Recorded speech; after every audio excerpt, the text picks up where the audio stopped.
Hello students, welcome to genius mentors. तो class 8 में chapter number 1 हम स्टार्ट करने जा रहे हैं। लेक्चर 1 की हम बात करेंगे बेटा, ठीक है ना, जिसमें हम रेशनल नंबर होते क्या हैं और उनके कुछ प्रॉपर्टीज के बारे में हम बात करेंगे, ठीक है ना। अब देखो, सबसे पहले जब हम स्टार्ट करते हैं, सबसे पहले हम काउंटिंग नंबर्स के बारे में बात करते हैं, ठीक है ना, कि कोई भी नंबर है, कोई भी चीज़ें आपके पास अवेलेबल है, उनको काउंट करना अगर आप स्टार्ट करोगे, आपके सामने आपको नज़र आ रही हैं, तो उनको काउंट करोगे तो कैसे काउंट करोगे? 1 2 3 4 एंड सो ऑन, ऐसे काउंट करोगे। तो बेटा इन नंबर्स को बोला जाता है नेचुरल नंबर्स। सबसे पहले आते हैं नेचुरल नंबर्स, ठीक है ना, जिनको काउंटिंग नंबर भी बोला जाता है, जो आपके पास है 1 2 3 4 एंड सो ऑन। उसके बाद आते हैं बेटा होल नंबर्स, ठीक है ना। अब whole numbers 0 and all natural numbers.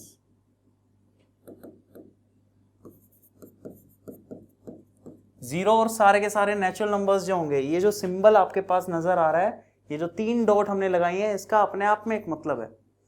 3 dot का मीनिंग होता है एंड सो ऑन, इसी तरह से आगे चलते रहे तो, ठीक है ना। उसके बाद इंटीजर्स के बारे में भी आपने पढ़ा है। इंटीजर्स के अंदर 0 1 2 3 4 एंड सो ऑन, और नेगेटिव वैल्यूज भी आ जाती है, -1 -2 -3 -4 एंड सो ऑन, ठीक है ना। तो ये सारे नंबर्स आप पहले भी प्रीवियस क्लासेस में पढ़ चुके हो। तो अब जो हमें स्टार्ट करना है बेटा, वो है रेशनल नंबर के बारे में। चेक करो, rational numbers, the numbers which can be written in the form p by q where q is not equal to 0। वो सारे नंबर्स जिनको p by q फॉर्म में लिखा जा सकता है, जहां पे डिनोमिनेटर या मतलब q जो है वो 0 नहीं होना चाहिए, ठीक है ना। एग्जाम्पल, जैसे मैंने लिखा 3/7, ठीक है ना, तो ये एक p by q फॉर्म है। इसको बोला जाता है बेटा न्यूमरेटर और इसको बोला जाता है डिनोमिनेटर, ठीक है ना। ऊपर वाले को न्यूमरेटर, नीचे वाले को डिनोमिनेटर, और डिनोमिनेटर यहां पे 0 नहीं हो सकता, ठीक है। और एग्जांपल देते हैं, जैसे 11/5, ठीक है, -7/9, और भी काफी सारे एग्जांपल हो सकते हैं। इसके अलावा अगर हम बात करते हैं बेटा नेचुरल नंबर्स की, तो ये भी सारे रेशनल नंबर है, होल नंबर भी सारे रेशनल नंबर है, और इंटीजर्स भी सारे के सारे रेशनल नंबर्स हैं। क्यों? जैसे नेचुरल नंबर हम उठाते हैं 4, तो 4 को 4/1 लिखा जा सकता है, इसके ऊपर कोई भी फर्क नहीं पड़ेगा, ठीक है। इसी तरह से आप कोई भी नेचुरल नंबर उठाओ, सारे के सारे आपके पास क्या है, रेशनल नंबर होते हैं, ठीक है। होल नंबर की बात करें तो बेटा 0 में बच्चों को कंफ्यूजन रहती है, क्या 0 एक रेशनल नंबर है? तो बिल्कुल है बेटा, 0/1 इसको लिखा जा सकता है। हमने डेफिनेशन में बात की है कि डिनोमिनेटर 0 नहीं होना चाहिए, तो न्यूमरेटर तो हो ही सकता है, उसकी तो कोई बात हमने की नहीं। तो ये हमारे पास है कि सारे नेचुरल नंबर, सारे होल नंबर जो है वो रेशनल नंबर है। इंटीजर्स की बात करें बेटा, नेगेटिव नंबर्स को अगर पिक करते हैं, जैसे -5 हमने लिया, /1 लिख सकते हैं, p by q फॉर्म में है, तो ये भी नेचुरल नंबर या रेशनल नंबर्स आपके पास बिल्कुल हो सकते हैं। तो all natural numbers are rational number, आप लिख भी सकते हो, all natural numbers are rational number, ठीक है। नेक्स्ट है all whole numbers are rational number, all integers are rational number, बिल्कुल रेशनल नंबर होते हैं। ये स्टेटमेंट आपके पास ट्रू है, ठीक है बेटा। तो ये तो बात हुई डेफिनेशन की और रेशनल नंबर की, जो p by q फॉर्म में लिखे जा सकते हैं। अब हम बात करते हैं बेटा इनके ऑपरेशंस की, ठीक है। ऑपरेशंस ऑन रेशनल नंबर, चलो, तो ऑपरेशंस आपको पता है बेटा, ऑपरेशंस हमारे पास क्या होते हैं, एडिशन करना, सब्ट्रैक्शन करना, मल्टीप्लाई करना और डिवाइड करना, ठीक है ना, ये सारे के सारे ऑपरेशंस हैं। जैसे सबसे पहले हम बात करते हैं एडिशन के बारे में। ओके, जैसे मुझे 2/3 और 5/7 को ऐड करना है बेटा, तो हम क्या करेंगे, सबसे पहले एलसीएम लेंगे। 3 और 7 का जो एलसीएम है वो आता है 21, आप चेक कर सकते हो, ठीक है। अब देखो 3 7 जा 21, तो 2 को भी 7 से मल्टीप्लाई किया जाएगा। 7 3 जा 21, तो 5 को भी 3 से मल्टीप्लाई किया जाएगा। सिंप्लीफाई करो, आपका आंसर आ जाएगा, यह है 14 + 15/21, जिसका मतलब है 29/21। चेक कर लो, ये हमने क्या किया, इसकी एडिशन कर दी। अब एडिशन करने का एक और तरीका है। एडिशन करने का एक और तरीका क्या है, वैसे तो देखो प्रीवियस क्लास में आप थोड़ा बहुत पढ़ चुके हो उसके बारे में, एडिशन करना, सब्ट्रैक्शन करना, ठीक है ना। तो दूसरा तरीका क्या है बेटा, ओके, इसका जो डिनोमिनेटर है 7, तो इस फ्रैक्शन को, इस रेशनल नंबर को 7 से मल्टीप्लाई और 7 से डिवाइड कर देते हैं। इसी तरह से यहां पे इस वाले 3 से मल्टीप्लाई, 3 से डिवाइड कर देते हैं, तो क्या होगा आपके पास 14/21 और 15/21। अब डिनोमिनेटर जो है वो दोनों में सेम बन चुका है, तो आप डायरेक्टली इनको ऐड कर सकते हो, 14 + 15 29, तो ये आपके पास आंसर आएगा। चाहे आप एलसीएम लेके करो, चाहे आप फ्रैक्शन या डिनोमिनेटर को सेम बना के करो, दोनों तरीके से आंसर जो है वो बिल्कुल सेम आएगा, कोई भी फर्क नहीं आने वाला। सेम तरीका आपके पास सब्ट्रैक्शन का है। फॉर एग्जाम्पल, अगर मैं आपको कहता हूं 3/5 - 7/15, तो ध्यान से देखो बेटा, इस बार 5 और 15 का जो एलसीएम है, चेक कर लेना। एलसीएम का मतलब सबसे छोटा ऐसा नंबर जिसको ये दोनों नंबर डिवाइड करेंगे, तो ऐसा नंबर है 15, ठीक है। तो 5 3 जा 15, तो 3 को भी 3 से मल्टीप्लाई किया जाएगा। 15 1 जा 15, तो 7 को भी 1 से मल्टीप्लाई किया जाएगा। तो ये आपके पास आ गया 9 - 7/15, जिसका मतलब है 2/15। This is the required answer. Check कर लो, तो ये हमारे पास एडिशन था। अगला जो ऑपरेशन है बेटा वो सब्ट्रैक्शन हमारे पास है। तो एलसीएम लेके ऐड और सब्ट्रैक्ट हमें करना है, ठीक है ना। एलसीएम हमें लेना है, ऐड सब्ट्रैक्ट करना है। नेक्स्ट हमारे पास ऑपरेशन है मल्टीप्लिकेशन। अगर बात करें मल्टीप्लिकेशन की,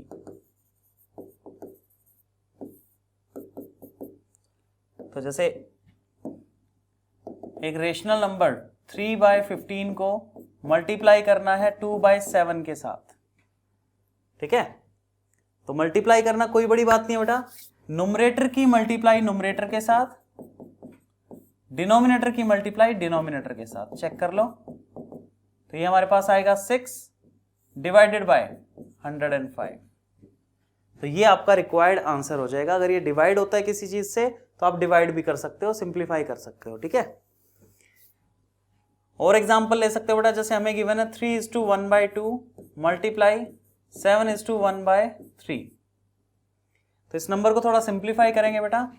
3 2 जा 6 + 1, 7/2 मल्टीप्लाई 22/3। ये मिक्स्ड फॉर्म है। मिक्स्ड फॉर्म से फ्रैक्शन में कैसे चेंज किया जाता है, ये देखो 3 × 2 और ऊपर जो है वो रिमाइंडर है उसको +1 करना पड़ेगा, तो ये आपका आंसर आएगा 7/2, ठीक है ना। नोट डाउन कर सकते हो बेटा। तो यहां से आपके पास रिजल्ट आएगा 154/6। चेक कर लो, this is the required result. That's how we can multiply them. इस तरह से हम इनको मल्टीप्लाई कर सकते हैं, ठीक है। अगर बात करें डिवाइड की, तो डिवाइड के लिए देखो मल्टीप्लाई तो करना आना ही चाहिए। इंपॉर्टेंट टॉपिक इसलिए बेटा क्योंकि आने वाली क्लासेस के अंदर 9th class, 10th class, 11th, 12th ये सब बेसिक चीजें हो जाती है, तो सीखना काफी ज्यादा जरूरी है, ठीक है ना। ज्यादा से ज्यादा इनकी प्रैक्टिस करना बहुत जरूरी है। तो जैसे मुझे डिवाइड करना है बेटा 5/7, इसको डिवाइड करना है 2/7 इसके साथ।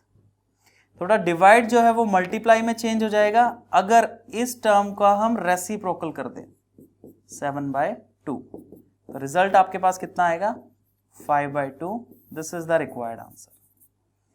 तो डिवाइड करते हुए इस चीज का ध्यान रखना कि बाद में जो टर्म है बेटा वो हमारे पास क्या हो जाती है, मल्टीप्लाई में चेंज हो जाती है और साथ वाली टर्म का रेसिप्रोकल हो जाता है। ठीक है, पॉज कर सकते हो नोट डाउन करने के लिए। ओके, इनकी अगर प्रॉपर्टीज की बात करें तो प्रॉपर्टीज काफी सिंपल है। सबसे पहले है क्लोजर प्रॉपर्टी। रेशनल नंबर में क्लोजर प्रॉपर्टी क्या कहती है, देखो क्लोजर प्रॉपर्टी कहती है कि भाई क्लोजर भी किसकी, एडिशन की बात कर रहे हो, ठीक है, सब्ट्रैक्शन की बात कर रहे हो, मल्टीप्लिकेशन की बात कर रहे हो या डिवीजन की बात कर रहे हो, ये भी डिपेंड करता है। ठीक है ना, तो अगर हम क्लोजर प्रॉपर्टी बात कर रहे हैं एडिशन के लिए तो इसका मतलब है कि एक रेशनल नंबर को रेशनल नंबर के साथ ऐड करें और आंसर भी रेशनल आए, इसका मतलब क्लोजर प्रॉपर्टी होल्ड करती है। ठीक है ना, ठीक है बेटा, ट्राई करके देखते हैं क्या रेशनल नंबर की एडिशन रेशनल के साथ हमेशा रेशनल ही आती है। 1/7 को ऐड करें बेटा 2/3 के साथ तो आंसर कितना आएगा, एलसीएम आ जाएगा बेटा 7 3 21, 7 3 तो 1 3 3, 3 7 तो 7 2 14, तो आंसर आया 17/21। तो बिल्कुल बेटा एडिशन के अंदर क्लोजर प्रॉपर्टी होल्ड करती है। इसका मतलब ये है क्या रेशनल नंबर की एडिशन से आंसर भी रेशनल आता है, तो बिल्कुल रेशनल आपके पास आता है। ठीक है ना, सब्ट्रैक्शन के केस में भी वही है, अगर आप दो रेशनल नंबर को सब्ट्रैक्ट करते हो तो भी आंसर रेशनल ही आएगा।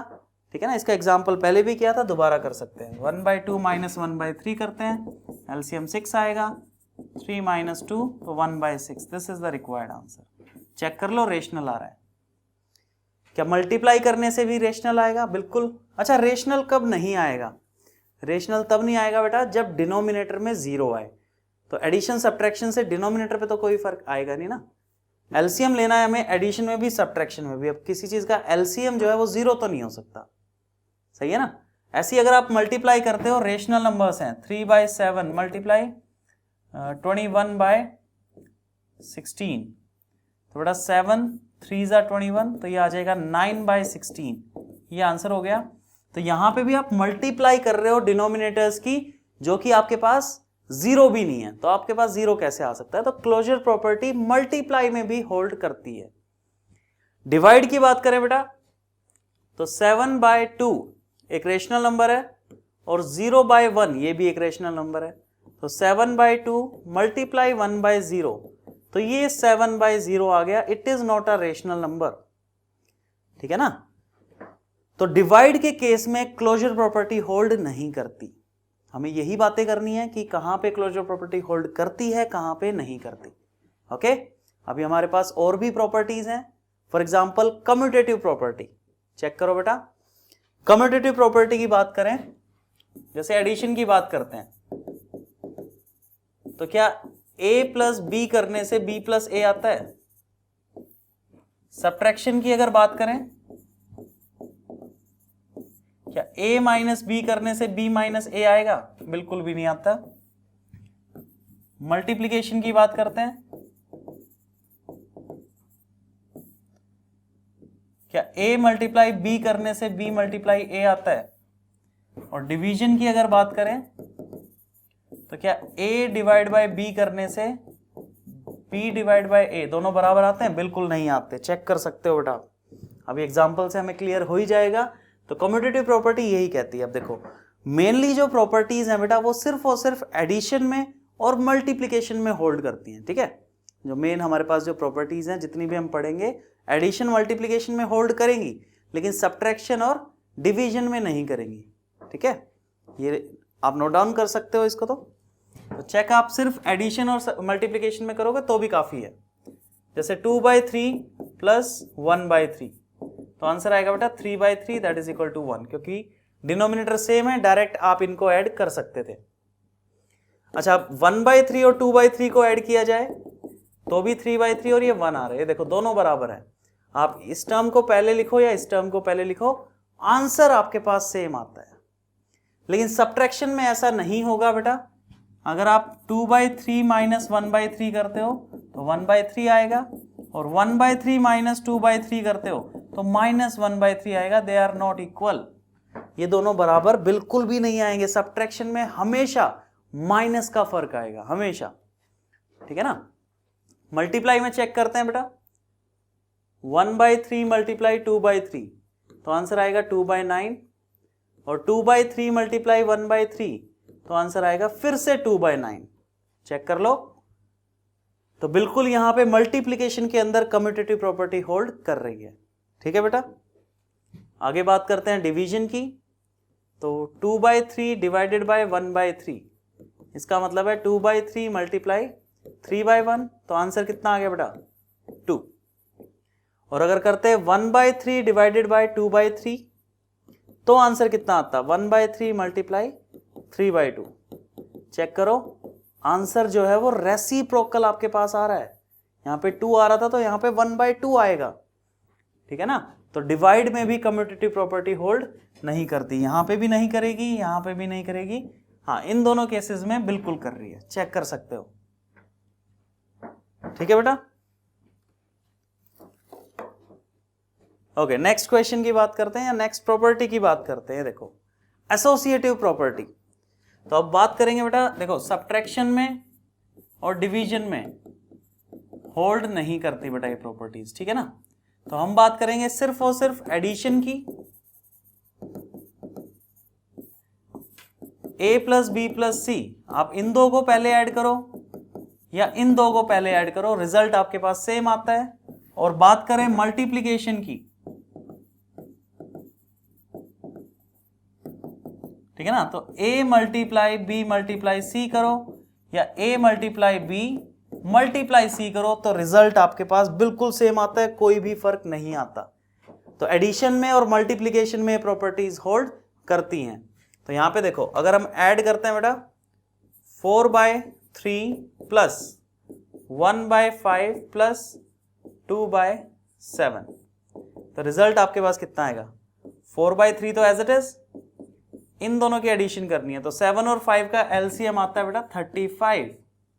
5 7 जा 35, तो 1 7 जा 7, 7 5 जा तो 2 5 जा 10, तो रिजल्ट आ गया 17/35। चेक कर लो। तो बेटा यहां पे हमारे पास था 4/3 प्लस 17/35, इनको ऐड करके यहां पे रिजल्ट लिखा, तो इसके साथ अब ऐड करते हैं, तो एलसीएम आएगा बेटा हमारे पास 105, 3 35 जा तो 35 4 जा होता है बेटा 140, 35 3 जा तो 17 3 जा होता है 51, तो आंसर कितना आ गया आपके पास 191/105। चेक कर लो। इसी तरह से अगर आप ऐड करते पहले 4/3 और 1/5 को, फिर 2/7 को, तो भी आंसर सेम ही आता। चेक कर लो, 15 आएगा, 3 5 जा तो 4 5 जा 20, 5 3 जा 15, तो 1 3 जा 3, तो ये आंसर आपके पास आ गया 23/15 प्लस 2/7। तो इन दोनों का एलसीएम आ रहा है बेटा 105।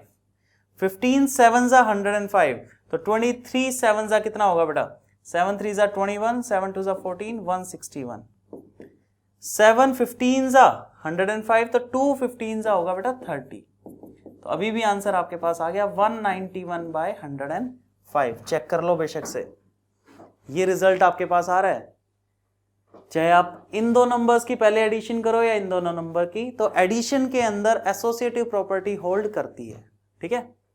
मल्टीप्लाई की बात करें, 4/3 मल्टीप्लाई 1/5 मल्टीप्लाई 2/7, आप इन दो को पहले सोल्व करो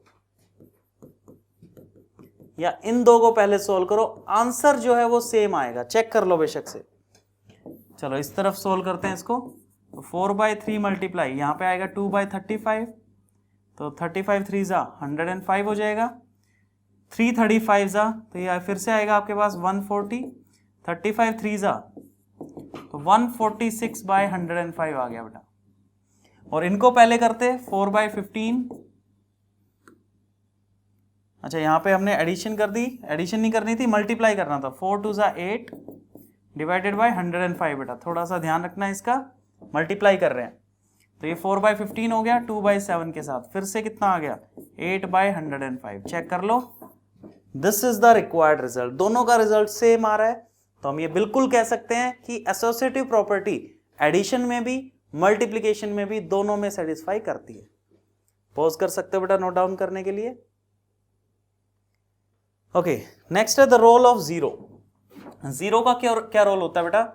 कोई भी नंबर लेके चलते हो, जीरो ऐड करते हो तो वही नंबर वापस आपको मिलेगा, या जीरो में वही नंबर ऐड करते हो, ये होता है जीरो का रोल। मतलब अगर मैं 2/3 में कोई क्वांटिटी ऐड करना चाहता हूं कि वापस से रिजल्ट 2/3 मिले, तो बेटा वो है जीरो।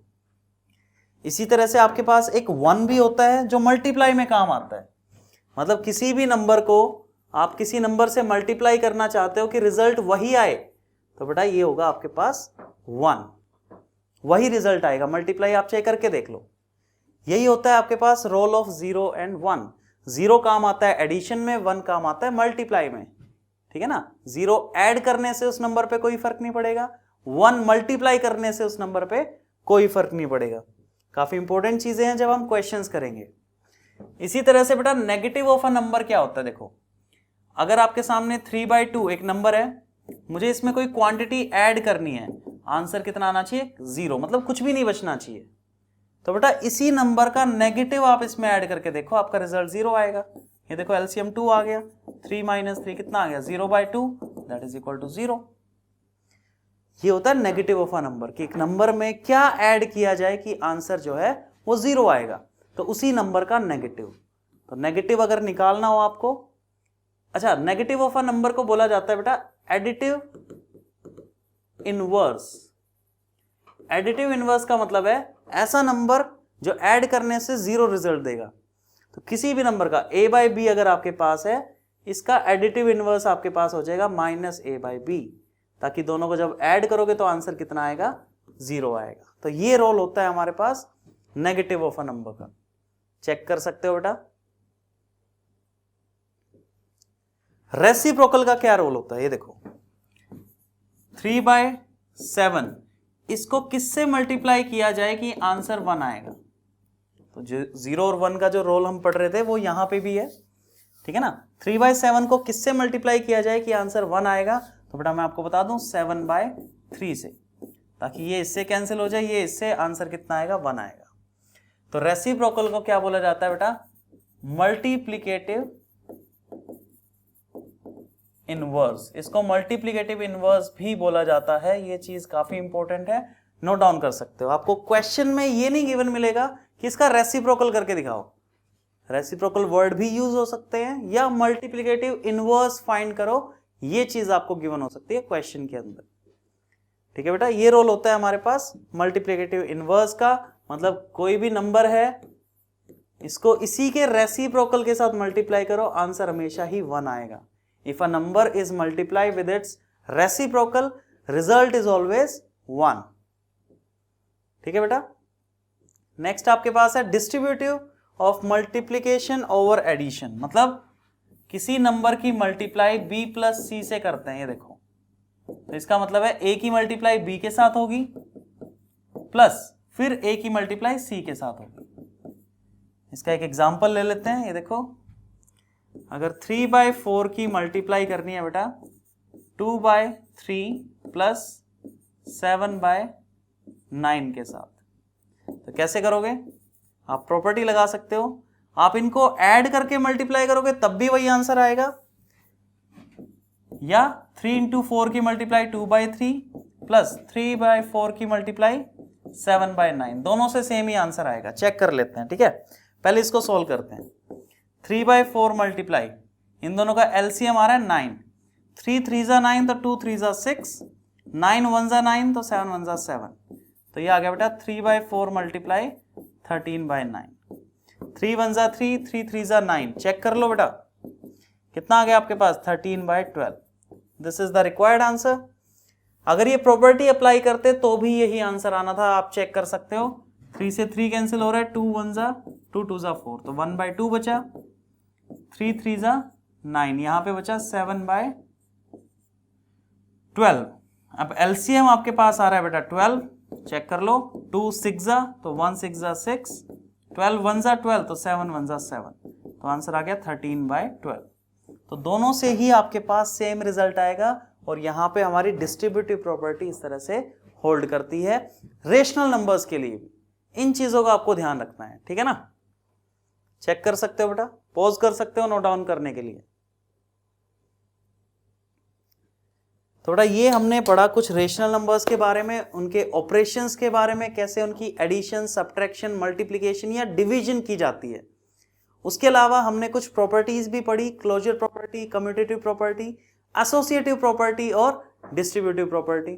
उसके अलावा हमने रोल ऑफ 1 सीखा क्या होता है, रोल ऑफ 0 का सीखा क्या रोल होता है, रेसिप्रोकल करना, नेगेटिव ऑफ अ नंबर करना, ठीक है ना। रेसिप्रोकल को मल्टीप्लिकेटिव इनवर्स भी बोला जाता है, ठीक है ना। और हमारे पास जो नेगेटिव ऑफ अ नंबर है उसको एडिटिव इनवर्स बोला जाता है, ठीक है बेटा। तो इस लेक्चर के लिए तो इतना ही बेटा। आने वाले लेक्चर में हम एक्सरसाइज स्टार्ट करेंगे और भी काफी सारे एग्जांपल्स करेंगे हमारी पहली एक्सरसाइज के अंदर। So thank you for watching students.